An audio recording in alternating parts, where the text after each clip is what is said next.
Personal na binisita kang personalize kang 96 Infantry Battalion Philippine Army, as in 2nd Infantry Battalion Philippine Army, katuwang ang Philippine Coast Guard as in lokal na gobyerno, an Barangay Maulingon as in Barangay Kabitan Mandaon Masbate, siring man ang Barangay Madamba sa Banuan kang Katayngan Masbate, ngani na magatod ning mga libreng bulong as in hygiene kits, magkondusir ning libreng medical consultation, libreng tuli, minor surgery as in counseling.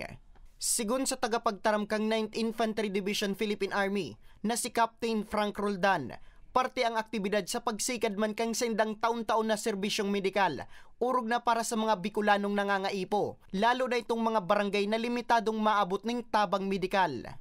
Actually naman, palagi, bahagi ng aming civil military operations ang pagsasagawa ng mga ganitong mga activities, itong mga operations, mga medical mission, operation tuli, dental mission, at iba pang mga outreach program na binibigay natin sa mga barangay. Ito ay hindi lang para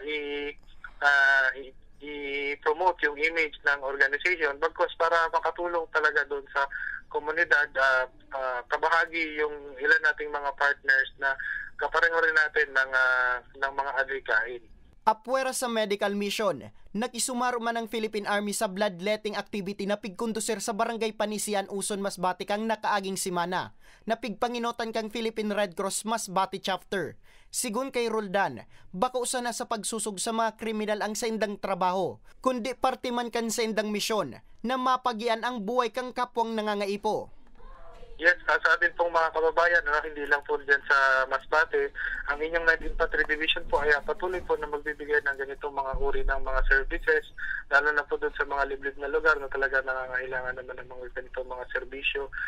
Mientras tanto, apwera sa probinsya kang Masbate, nakatalaan man na magkondusir ng medical mission ang tropa kang Philippine Army sa 5 pang natatadang probinsya sa riyon sa mga masunod na bulan. Para sa mga baretang tatak Bicol, Nomer Corporal